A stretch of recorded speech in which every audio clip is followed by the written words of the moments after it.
To make from the outset after listening to the previous impassioned presentations. First of all, I'm an engineer. Secondly, I've spent most of my career building power stations and transmission lines and wind farms in Ireland and around the world. So as you can see, I'm not against either wind farms or transmission lines in principle. What I am in favour of is good energy policy. And my presentation today I suppose, addresses the issue of what happens when you get energy policy wrong. So I'd like to start with a look back. We now realise during the last decade that we lost sight of key elements in the economy, which in turn contributed to the economic collapse of 2008. One of these elements, which has received very little scrutiny, is energy policy. If you look at the slide I've up there,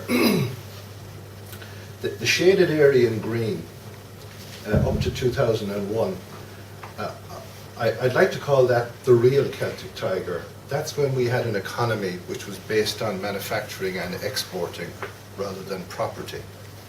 And you can see something there that, this is just for industrial prices, but the same goes for domestic. During that period, our electricity prices were at, or in fact a little below, the EU average. And that's the situation that we enjoyed for actually quite a long time before that. Shortly afterwards, something dramatic happened. You can see there was a very rapid increase, and by 2008, we were 30% above the EU average. And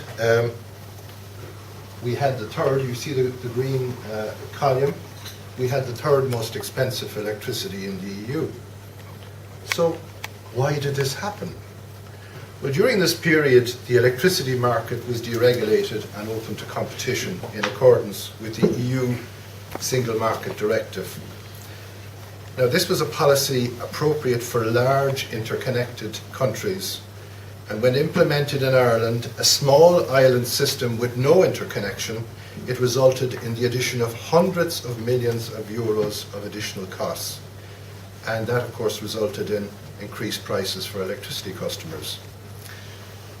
As we discovered when trying to extricate ourselves from the financial crash of 2008, EU one-size-fits-all policies are not always appropriate for small countries like Ireland.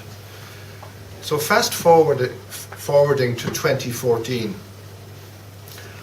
our energy policy today is driven by the EU 2020 targets issued in 2007, before the financial crash, which in the case of Ireland requires 16% of total final energy consumption to come from renewable energy. Now, the Irish government, not the EU, decided that this would be best delivered by a target of 40% of electricity consumption from renewables, of using biomass, for example, in the Midland peat stations, and possibly converting Money Point in whole or part to using biomass was not given serious consideration.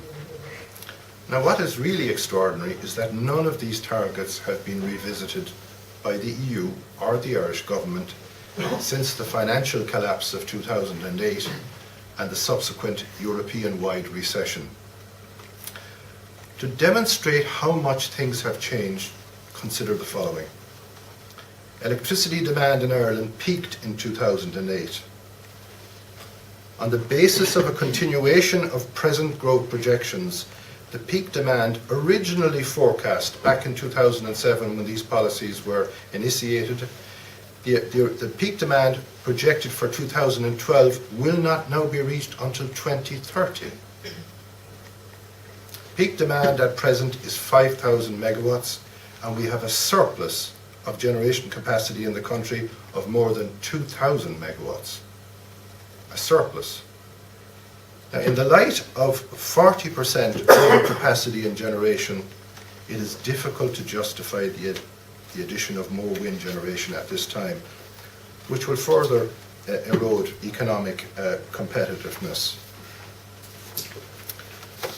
Of course, the planned increase in wind generation will also require costly transmission network reinforcement, and the increased cost of having to operate thermal plant at part load as a result of intermittency of wind generation.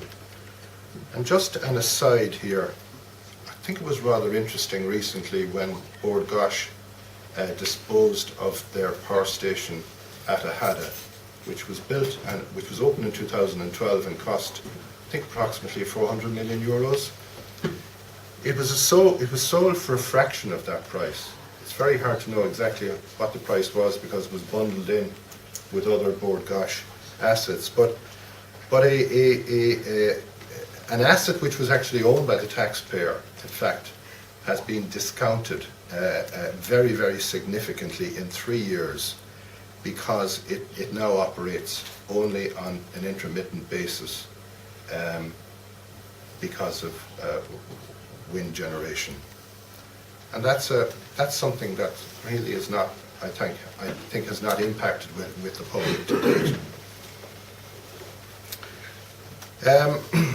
Now, the wind farms planned under Gate 3, which is the current proposal that we're dealing with, are predominantly, but not solely, but predominantly in the west of the country, where grid capacity is insufficient for the scale of the development proposed. If you were setting out to actually plan wind in Ireland, you would look to see where there was existing transmission. And the most significant transmission corridor we have in Ireland is from Moneypoint up to Dublin. We have two 400 kV transmission lines. And along that corridor, there's lots of Cuilta and Bordemona land that could have been used, if you wanted to plan wind in a proper way.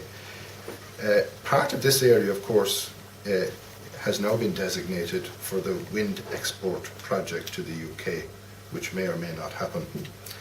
Now, the three pillars meant to underpin EU energy policy are, and you'll notice the slight difference in language, but this is the way the EU described them, are first of all, security of supply, secondly, sustainability, and third, affordability. There's now a consensus at the EU Commission level that insufficient priority was given to the affordability pillar. And the Irish Academy of Engineering is working, in fact, with the European Commission at the moment on a new energy policy, and this is openly acknowledged. And as Marian Harkin has mentioned, this consensus has resulted in a decision not to have further binding CO2 reduction targets to 2030.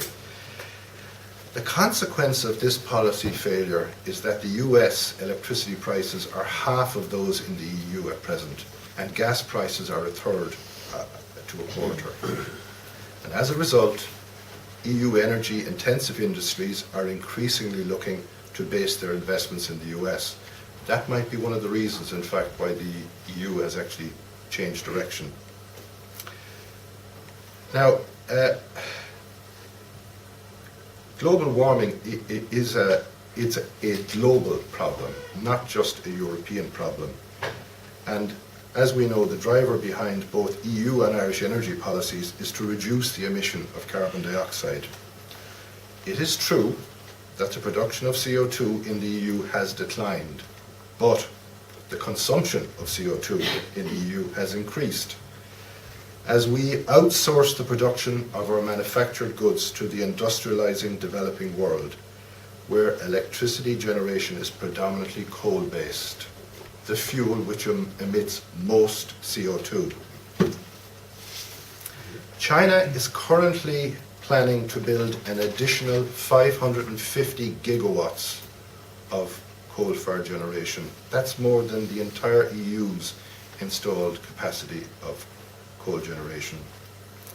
The bad news is that the developing world is industrializing fast, using cheap and abundant coal to generate electricity.